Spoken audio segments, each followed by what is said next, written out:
In the winter of 1932, on the outskirts of a town called Blackridge in northern England, something happened that still has no logical explanation. A manor house, built of stone and timber, weighing hundreds of tons, sitting on land that had supported it for nearly 2 centuries, began to move. Not collapse, not sink. Move. Every night at midnight, the entire structure would shift several feet to the east, leaving behind marks in the frozen earth that couldn't be explained by tremors, couldn't be attributed to wind, and couldn't be rationalized by any known force of nature. The servants who lived there heard no sound. The walls did not crack. The foundation remained intact. And yet, morning after morning, the house stood in a slightly different place than it had the night before. If you enjoy uncovering stories lost in darkness, don't forget to subscribe to Withered Truths and leave a like. By the time authorities were called in February of that year, the manor had moved nearly 40 feet from its original position, carving a slow, deliberate path across the hillside like something alive, something with intent. The question that haunted everyone who witnessed it was not how it was possible, but why it was happening at all. Blackridge Manor had been constructed in 1754 by a merchant named Edmund Hargrave, a man who made his fortune through trade routes that connected the English Midlands to ports along the North Sea. Historical records show that Hargrave was a private individual, rarely seen in public, and known in the community for his obsessive attention to detail. He designed the manor himself, insisting on specific measurements, particular angles for the windows, and a foundation that went deeper into the earth than was standard for homes of that era. Local builders found his demands strange, but they complied. The house was completed in less than 2 years, and Hargrave moved in with his wife and 2 children. For decades, the manor stood without incident. It passed through 3 generations of the Hargrave family, each occupying it quietly, contributing little to the social life of Blackridge. By the time the 1930s arrived, the house had fallen into the hands of a distant relative, a woman named Margaret Hargrave, who had inherited the estate after the death of her uncle. She lived there alone, save for a small staff of 3, a housekeeper, a groundskeeper, and a cook. None of them had reported anything unusual until December of 1931, when the housekeeper, a woman named Iris Caldwell, noticed that the alignment of the front door seemed different. She mentioned it in passing to Margaret, who dismissed it as a trick of the light. But Iris was not easily swayed. She began marking the position of certain objects in relation to the walls, using chalk and string to measure distances. Within 2 weeks, she was certain. The house was moving. Margaret Hargrave did not believe her at first. Who would? The idea that a structure of stone, mortar, and wood could shift across the earth without collapsing, without leaving any sign of structural damage, without making a sound, seemed absurd. But Iris was insistent, and so Margaret agreed to observe the house herself. On the night of January 7, 1932, she stayed awake past midnight, sitting in the drawing room with a lamp and a notebook. She recorded the time, the temperature, the position of the furniture. At exactly midnight, she felt something. Not a tremor, not a vibration, but a sensation she later described as a pulling, as though the air itself had shifted direction. She stood and walked to the window. Outside, the moon was bright enough to cast shadows. She saw nothing unusual. But the next morning, when she went outside, she found that the stone steps leading to the front door were no longer aligned with the path. The gap was small, perhaps 6 inches, but it was undeniable. The house had moved during the night. Word spread quickly through Blackridge. At first, it was treated as a curiosity, something to laugh about over tea. But as the weeks passed and the movement continued, the laughter turned to unease. People began to avoid the road that led past the manor. Children were told not to play near the property. The local vicar, Reverend Thomas Ashford, visited Margaret in late January and offered to bless the house. She accepted, though she later admitted she did not believe it would make any difference. Reverend Ashford performed the blessing on the evening of January 28th, walking through every room with holy water and prayer. That night, the house moved again. The next morning, the vicar returned and found the structure nearly 10 feet farther east than it had been the day before. He did not return after that. By February, the situation had attracted the attention of newspapers. The Blackridge Gazette published a short article titled The Wandering Manor, treating the event with skepticism but acknowledging that something unusual was occurring. A journalist named Peter Godfrey traveled from Manchester to investigate. He spent 3 nights at the manor, sleeping in one of the guest rooms, and documented everything he observed. His articles, published in the Manchester Evening News, described the experience in unsettling detail. He wrote that the house felt wrong after midnight, that the air grew heavy, that shadows seemed to lengthen without any change in the light. He noted that none of the clocks in the house kept accurate time, that they would all stop at different moments throughout the night, and that by morning they would resume as though nothing had happened. He measured the distance the house had moved during his stay and confirmed that it had shifted an average of 3 feet per night. His final article ended with a question he could not answer. What force, natural or otherwise, could move a house without breaking it apart? The scientific community of the time struggled to provide explanations. Geologists were consulted, and several made the journey to Blackridge to examine the soil beneath the manor. They found no evidence of subsidence, no underground rivers, no shifting bedrock. The ground was solid, composed of clay and limestone that had been stable for millennia. Structural engineers inspected the foundation and found it intact, with no cracks, no signs of settlement. The house was not sinking. It was not tilting. It was moving laterally, as though being dragged by invisible hands. One engineer, a man named Harold Pemberton, suggested that the movement might be caused by thermal expansion, that the stone and timber were contracting and expanding in response to temperature changes. But this theory was quickly dismissed. Thermal expansion could not account for the consistent direction of the movement, nor could it explain why the house only moved at midnight. The psychological impact on those living in the manor was profound. Iris Caldwell, the housekeeper who had first noticed the movement, began to suffer from severe insomnia. She told a local doctor that she felt as though the house was watching her, that it had a presence she could not define. The cook, a woman named Beatrice Holt, left her position in early February, citing spiritual distress. The groundskeeper, an older man named Albert Finch, remained, but he stopped going inside the house after dark. He told a reporter that he could feel something in the walls, something that did not belong. Margaret Hargrave herself began to show signs of strain.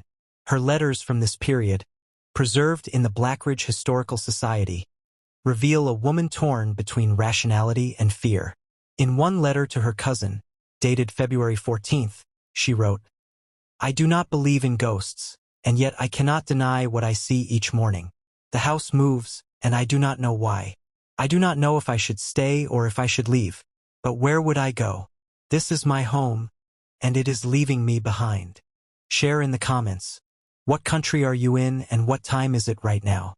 Have you ever felt like something in your life was moving away from you? Slowly, without explanation? By March, the movement had become more pronounced.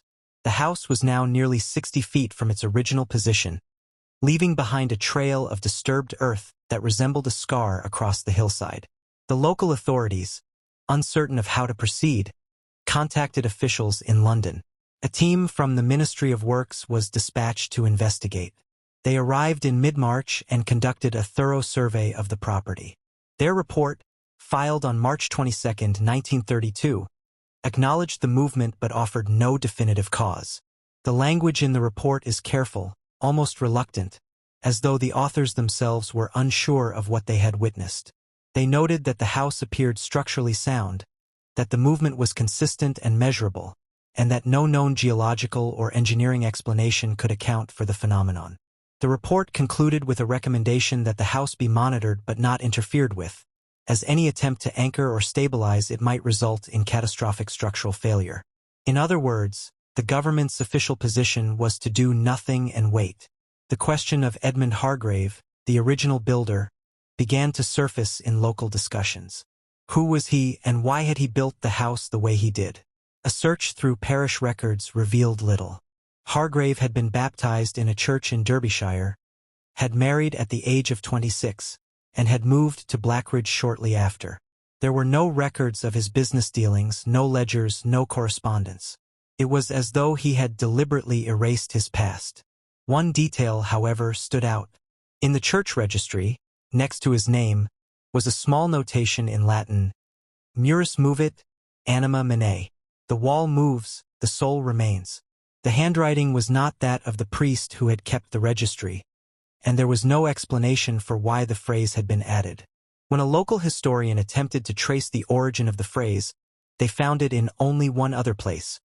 Carved into the foundation stone of Blackridge Manor, hidden beneath layers of plaster that had been applied sometime in the late 18th century. Could Edmund Hargrave have known this would happen? Could he have designed the house with the intention that it would move? The idea seemed impossible, but the evidence suggested otherwise. Architectural historians who examined the blueprints, preserved in the Hargrave family archives, noted several unusual features. The foundation was not fixed to the bedrock, as was standard practice. Instead, it rested on a series of flat stones arranged in a specific pattern, almost like rails.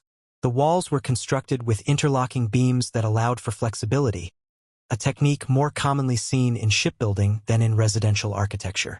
The entire structure, in other words, was designed to move. But why? What purpose could it serve? And how could Hargrave have predicted that the movement would begin nearly 200 years after his death?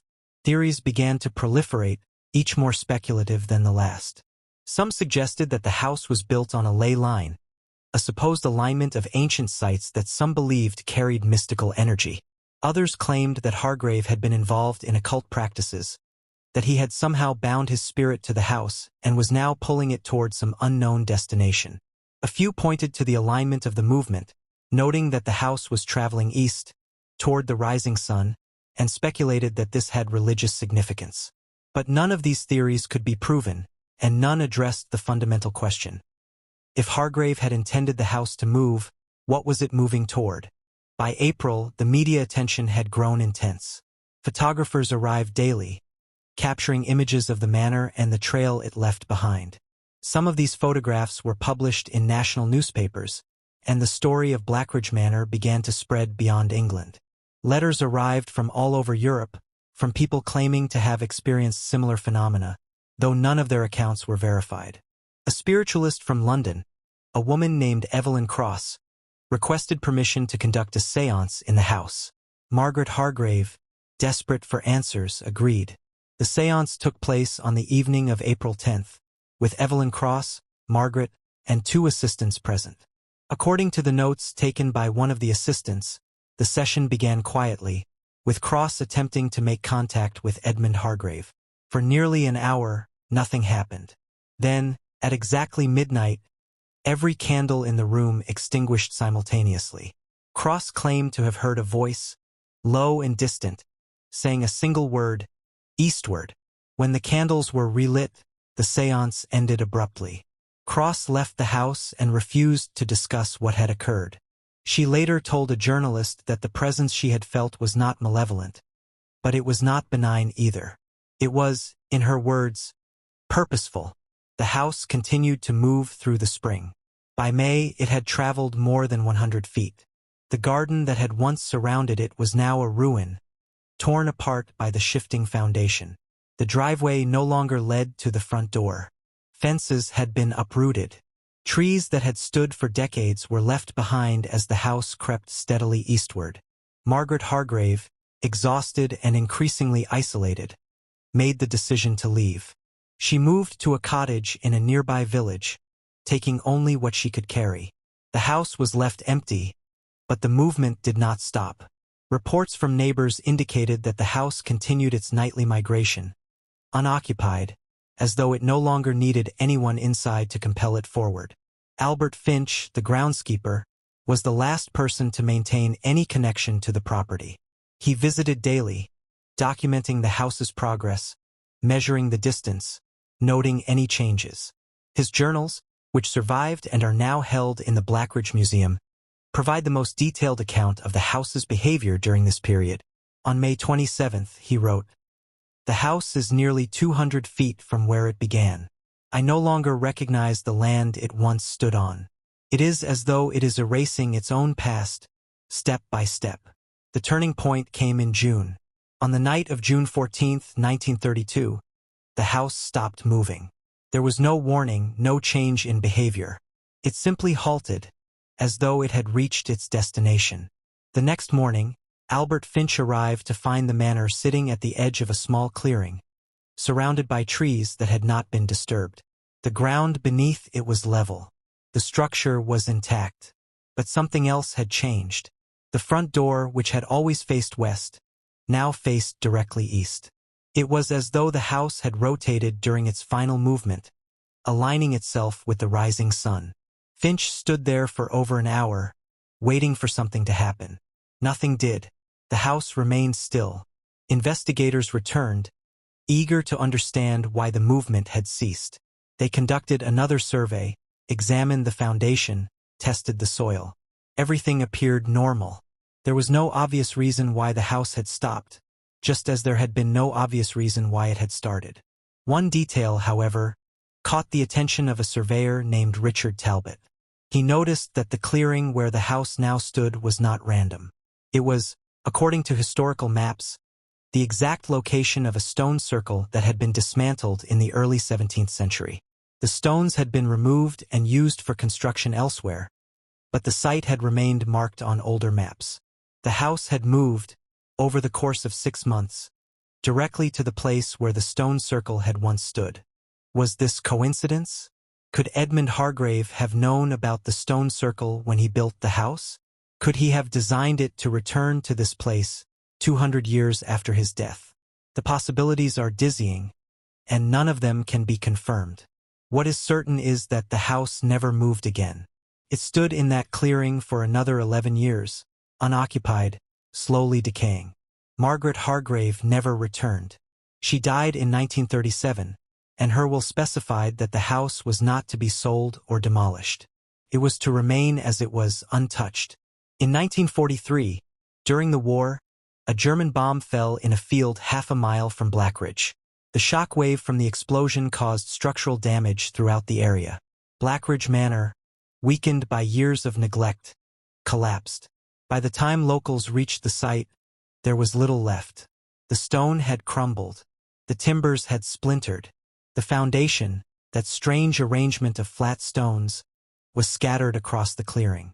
Within weeks, nature began to reclaim the space. Grass grew over the rubble. Trees moved in. By the 1950s, there was no visible sign that a house had ever stood there. But the story did not end. In the decades that followed, people who visited the clearing reported strange sensations. Some claimed to feel a pull, as though something was urging them to move east. Others said they heard sounds at midnight, the faint creak of wood, the whisper of stone against earth. These accounts were dismissed as folklore, the kind of ghost stories that grow around any place touched by the unexplained. Yet they persisted. In 1978, a group of university students from Leeds conducted a paranormal investigation at the site. They brought recording equipment, cameras, electromagnetic field detectors. They documented cold spots, unexplained fluctuations in their instruments, and recorded what they claimed was a voice, barely audible, repeating a single word, eastward. The recordings have been analyzed by skeptics and believers alike, and no consensus has been reached. Some hear the word clearly. Others hear only static. Who do you think was truly behind this? Was it Edmund Hargrave, reaching out from beyond death to fulfill some unknown purpose? Was it the land itself, responding to forces we still do not understand? Or was it something else entirely? Something that has always been there, waiting beneath the surface? The historical record offers no answers, only fragments. We know that the house moved. We know that it stopped. We know that it ended where something ancient once stood. But we do not know why. The documents that might have explained Edmund Hargrave's intentions, if they ever existed, have been lost. The people who witnessed the movement are gone. What remains is the land, and the memory of a house that refused to stay still. In 1985, the Blackridge Historical Society placed a small plaque at the site of the clearing. It reads, "Here stood Blackridge Manor, 1754 to 1943, a house that moved." There is no explanation, no attempt to rationalize what occurred. Just the acknowledgement that something happened here, something that defied logic and left no resolution. The question of how a house could move has been examined from every angle. Geologists, engineers, physicists all have offered theories, and all have found those theories lacking. Subsidence cannot explain horizontal movement. Thermal expansion cannot explain consistency. Seismic activity cannot explain silence.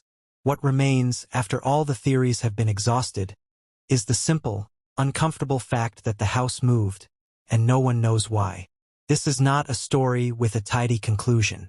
It is not a mystery that resolves itself in the final act. It is, instead, a reminder that there are things in this world that resist understanding, events that occur without permission, without reason, without apology. Blackridge Manor moved every midnight for 6 months in 1932, and then it stopped. That is what happened. Why it happened, we may never know. But perhaps the more important question is not why, but what it means. What does it say about the world we think we understand, that a house can move across the earth without breaking apart? What does it say about the past, that a man in the 18th century could design a structure that would behave in ways we cannot predict 200 years later? And what does it say about us, that we continue to search for answers even when we know those answers may never come? The story of Blackridge Manor is not just about a house. It is about the limits of knowledge, the persistence of mystery, and the uncomfortable realization that some things are simply beyond our grasp. We want to believe that everything can be explained, that every phenomenon has a cause, that every question has an answer. But Blackridge Manor suggests otherwise. It suggests that there are forces at work in the world that operate according to rules we do not know, that do not care whether we understand them or not. The people who lived through the events of 1932 carried the memory of it for the rest of their lives. Iris Caldwell, the housekeeper, never worked in another home. She moved to a small apartment in Manchester and spent her remaining years writing letters to newspapers, trying to convince people that what she had witnessed was real. She died in 1954, largely forgotten. Albert Finch, the groundskeeper, continued to visit the site of the manor until his death in 1961. His journals were discovered after he passed, filled with measurements, observations, and questions he never found answers to. Margaret Hargrave lived quietly until her death, rarely speaking of the house, though those who knew her said she never seemed at peace. She would sometimes wake in the middle of the night, convinced she could hear the sound of stone moving across earth, even though she was miles away. The legend of Blackridge Manor has persisted in local culture. Parents tell their children about the house that walked. Ghost hunters visit the clearing, hoping to capture evidence of something supernatural. Historians write articles, each one attempting to piece together the puzzle from the fragments that remain. But the truth, if there is a truth, remains elusive. It sits just out of reach, like the house itself, always moving, always one step ahead. There are those who believe that the movement was a sign, a message from something beyond human comprehension. There are those who believe it was a natural phenomenon, one we simply lack the tools to measure. And there are those who believe it was a hoax, though how such a hoax could have been perpetrated, with hundreds of witnesses and documented evidence, no one has been able to explain. What remains in the end is the story itself. A house that moved every midnight. A house that traveled across the earth as though it had somewhere to be. A house that stopped at the site of something ancient and then crumbled into dust. It is a story that refuses to make sense, that resists every attempt to rationalize it. And yet it is a story that cannot be ignored. Because it happened. People saw it. People recorded it. People lived through it and they were changed by it. And perhaps that is the real mystery. Not how the house moved, but how something so impossible could be witnessed by so many and still leave us with no answers. We live in a world that demands explanations, that insists on logic, that cannot tolerate ambiguity. But Blackridge Manor does not care what we demand. It moved, and it stopped, and it left us with nothing but questions. If you had known the truth, would you have stayed silent? Or would you have tried to understand, knowing that understanding might never come? The people of Blackridge faced that choice in 1932, and they chose to watch, to document, to bear witness. They did not have answers, but they refused to look away. And in that refusal, there is something worth considering. Because the world is full of things we do not understand. Events that defy logic, moments that resist explanation. And we have a choice always about how we respond. We can dismiss them, ignore them, rationalize them away. Or we can stand in the presence of the inexplicable and admit that we do not know, that we may never know, and that not knowing is, perhaps, the beginning of something deeper than knowledge. The clearing where Blackridge Manor once stood is quiet now. The grass is thick. The trees have grown tall. There is no sign of the house, no trace of the path it carved across the hillside. But if you go there at midnight, some say you can still feel it. A pull, faint but persistent, urging you eastward. Whether that pull is real or imagined, whether it is the echo of something that once was or the projection of something we wish to believe, no one can say. But it is there, in the stories, in the memories, in the land itself. And it will remain there, long after the last person who remembers the house has gone. Because some mysteries are not meant to be solved. Some stories are not meant to end.